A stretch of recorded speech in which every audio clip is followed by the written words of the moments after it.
Hello, welcome to my presentation. This is Penny de Jong. This is CID104 Certificate of Interior Decor, and it's unit standard number CID11. I've selected to create a new interior for the interior design studio for Mr. Meraki.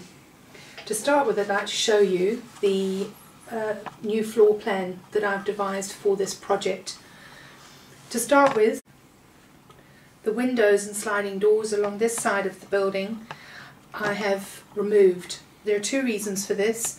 Firstly, there is no need to have sliding doors leading out onto the street entrance of the house. This would be the showroom, and there's no necessity for there to be an exit from the showroom onto the street. We also need to create some wall space in order to display items like or the display areas. What I did was, because this faces onto a main street, I installed another window over here so that this becomes a shop window for potential customers to see inside the showroom. The same applied on this side of this particular room. I've had both sliding doors removed and replaced with glass, and this then also becomes a shop window for the studio, for the showroom. If we start looking in depth at changes throughout the rest of the building, the kitchen area, I have kept the major part of it. I've just removed items. This is in the interests of keeping costs down and also to recycle as much as possible.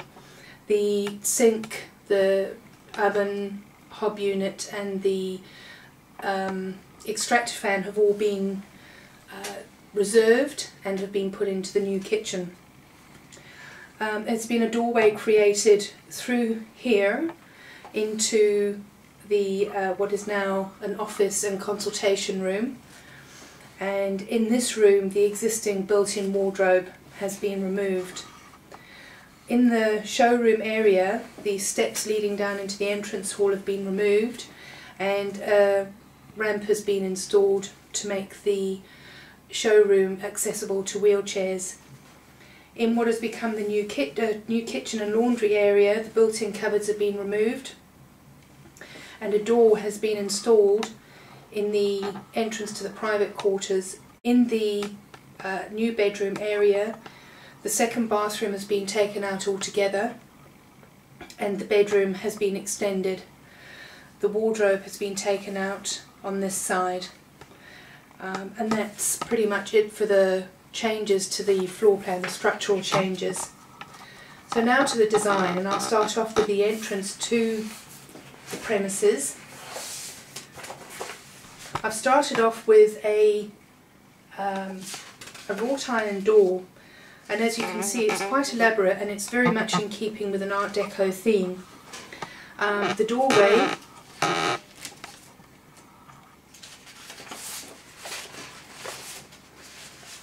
doorway leads on to a sisal carpet with a linear pattern that runs towards the end of the area, which then allows the eye to be drawn to whatever happens to be displayed on the wall at the end of the room on a daily basis, depending on the preferences of the owner. On the left hand side of the entrance, I've painted the wall black. This is so that the vibrant artworks that I've chosen, which in this case reflect Mr. Meraki's love of African artworks, to really stand out against that background. Those also could either be a collection belonging to the owner, or they could be artworks that are for sale. I would envisage tapestries, paintings, anything that would show up against that background. On this side of the entrance, we have all the different types of headings on curtaining, and again, those fabrics can be as elaborate or as plain as the owner would like, depending on what he's displaying in that area at any given time. The carpeting goes on up the ramp to allow better grip for wheelchairs. Moving on to the showroom, I've created an area that allows for display of individual items, on collection of items, and for the owner to be able to display items from manufacturers and suppliers with whom he has agreements. The two display rooms are created by a raised plinth with a partition between them. The partition's about 1.8 high, and it allows the two areas to be completely separate from one another and display completely different articles as well as different colour schemes. This display room would be fully visible from the street through these windows, and both display rooms will be visible from the windows on this side. The carpeting on the raised plinth is a neutral grey, which allows of any colour and any texture of finish that the owner might like to put on there. The flooring in the rest of the room is wood, mainly because it has the ability to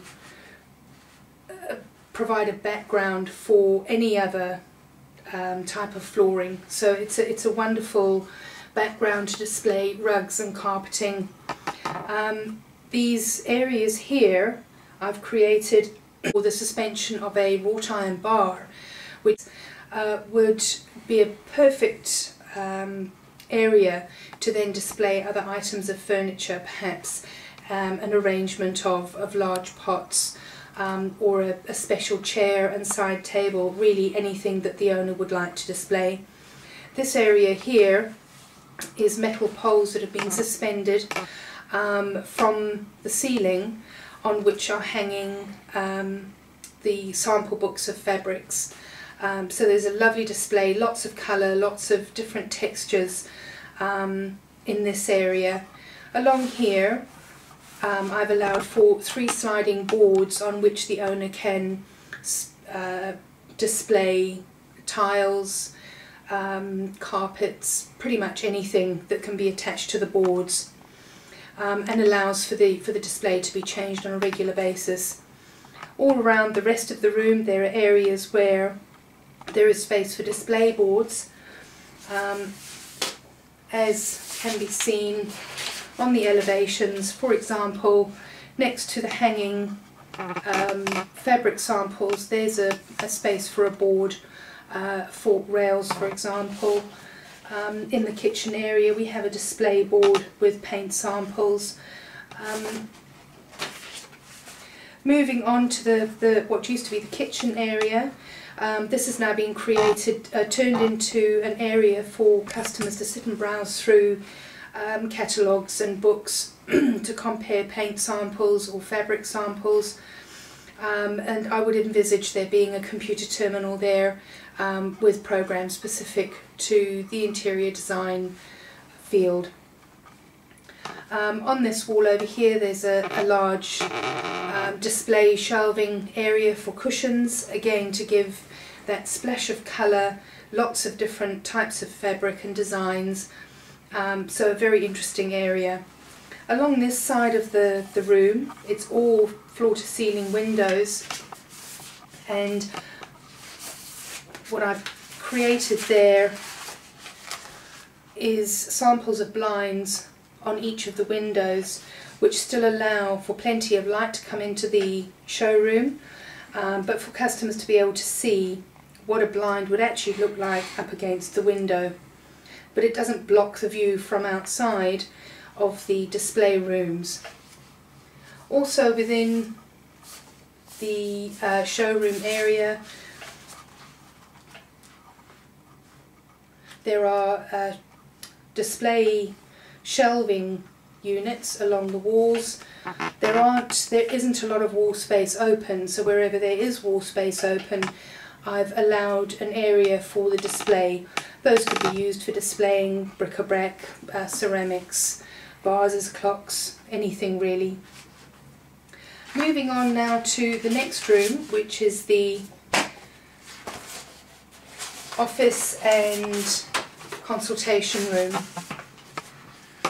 The entrance from the kitchen has been created here, As the owner needs to have an area in which to do the paperwork for the company, but there also needs to be an area for private consultation with clients, I've combined the two by putting the office inside a cupboard area. That can be locked for security, so the owner can do his bookwork, lock it up, and then have customers in for consultation. There's a nice big table with some stools so that fabric samples, catalogues, pictures can be laid out and examined at leisure. I would envisage that the owner would have either a whiteboard or something along those lines for making sketches at the time. Over here I've created something which allows a table which has raised sides. Within the raised sides there would be a surface of some kind of fine sandy material which would be able to support pieces of board which could act as walls, so customers could create a room to scale identical to what they're trying to decorate themselves, and use the miniatures to create new layouts and try out new types of layouts with different sizes and shapes of furniture.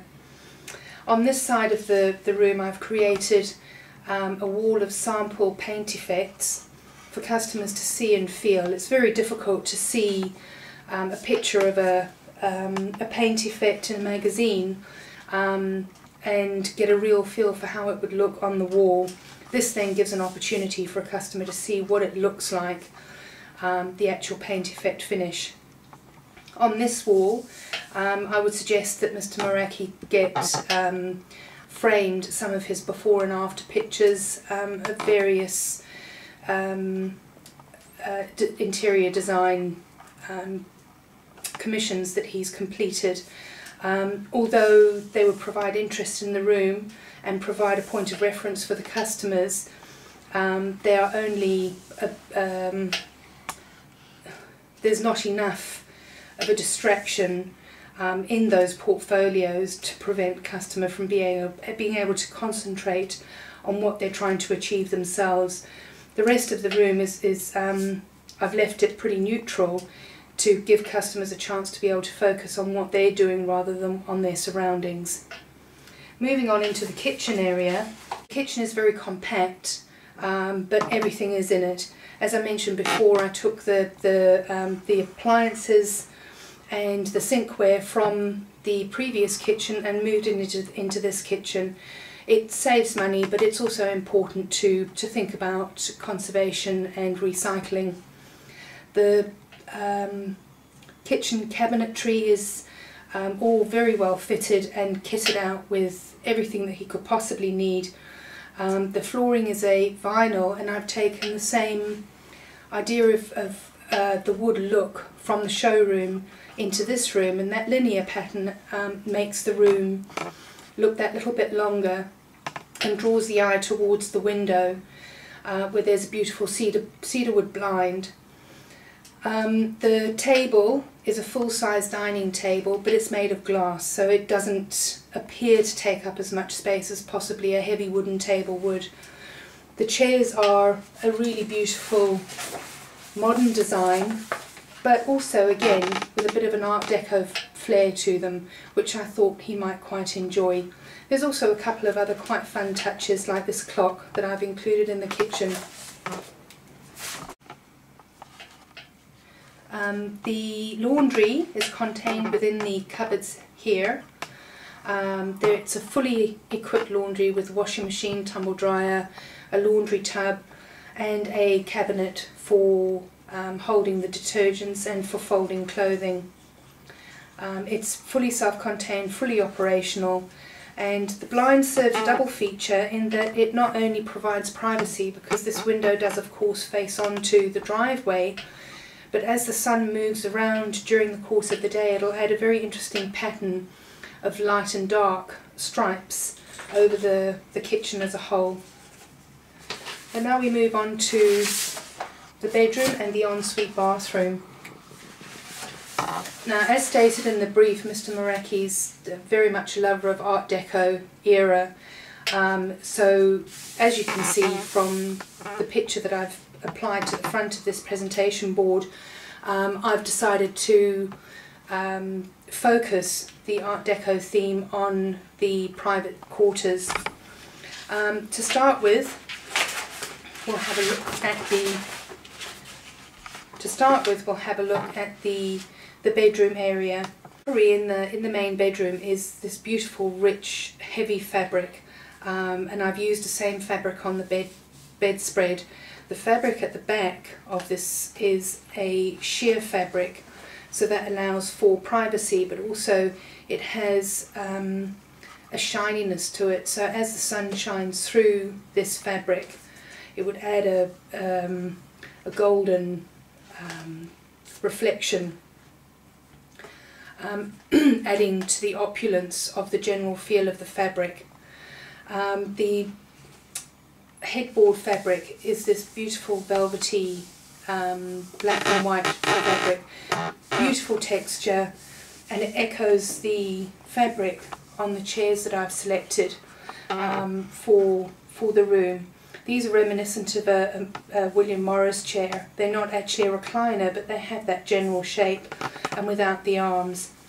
The bedside tables have a mirror top, which again gives that opulent, indulgent feel to the room, and also black and white. The bedside lights, I've taken an absolutely classic Art Deco style of light fitting for the bedside lights. The lighting throughout the rest of the room, I've chosen some chandeliers to go in the main bedroom. They're fairly small, but they're very opulent with the crystal and silver. I've also allowed for some task lighting, some spotlights to shine onto the pictures, onto the artwork, and some down lighting for general ambient light. I have selected a few pieces of furniture which I thought are absolute classic Art Deco. This chrome and smoked glass trolley and this wooden hall table, and again a piece of artwork which is a table lamp, which is classic Art Deco, along with a beveled edge mirror. In the bathroom, I've selected a dark green, almost an emerald green, and white with green veined marble finish for the bathroom. This is absolute classic Art Deco colours for bathrooms, along with vintage style taps. All of the finishes and furnishings are reproductions because the originals are just too expensive. The carpeting in the bedroom is a rich red cut pile carpet, and the artworks that I've suggested for the design, bearing in mind Mr. Marecki's love of sports cars, are some classic Art Deco transport photos focusing on sports cars. Now, in more detail, the bedroom, as you can see, there are two windows which would have this very elaborate drapery, and in the corner here we have a beautiful classic shaped Art Deco vase. On this wall there's a built-in wall unit with a TV, and the bongo drums being displayed above that. There's a bit of additional colour and texture added to the room with perhaps DVDs, CDs, books, and other ornaments that would eventually be displayed in this unit. Posters on the wall over here, and as you can see, the walls have been finished in sponging, 4-colour sponging, giving it a very unusual finish. A hall table with the Art Deco table lamp, and further up this passageway leading towards the door into the public areas, on the wall are the African spears. The African theme is of course carried through with the zebra skin rug, and in the bathroom the laundry basket also in an animal print fabric.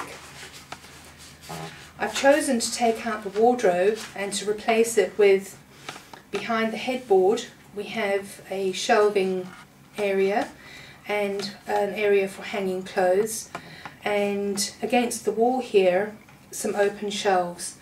I would envisage either a tailor's dummy or a dame valet on which items of clothing could be displayed, maybe special jackets or hats that could be displayed as artworks in their own right. In more detail in the bathroom, as you can see, we have the dark green, this emerald floor, and a lighter colour on the walls. Everything is high gloss and very opulent. Mirrors over the vanity with cylindrical lights over the top of the mirrors. The vanity is open in accordance with the Art Deco theme.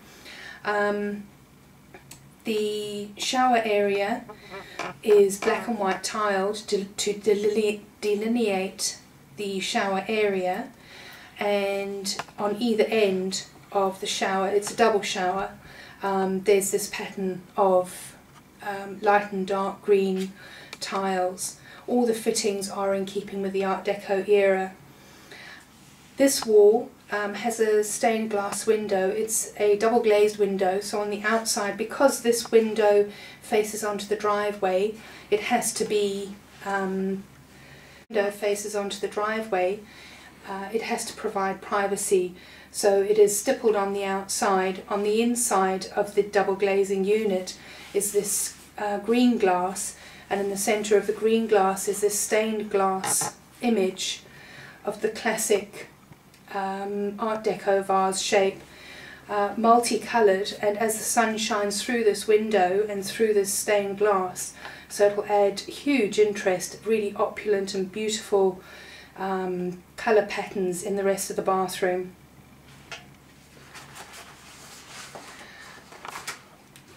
That concludes my presentation. I hope you enjoyed my ideas, and I look forward to your comments. Thank you.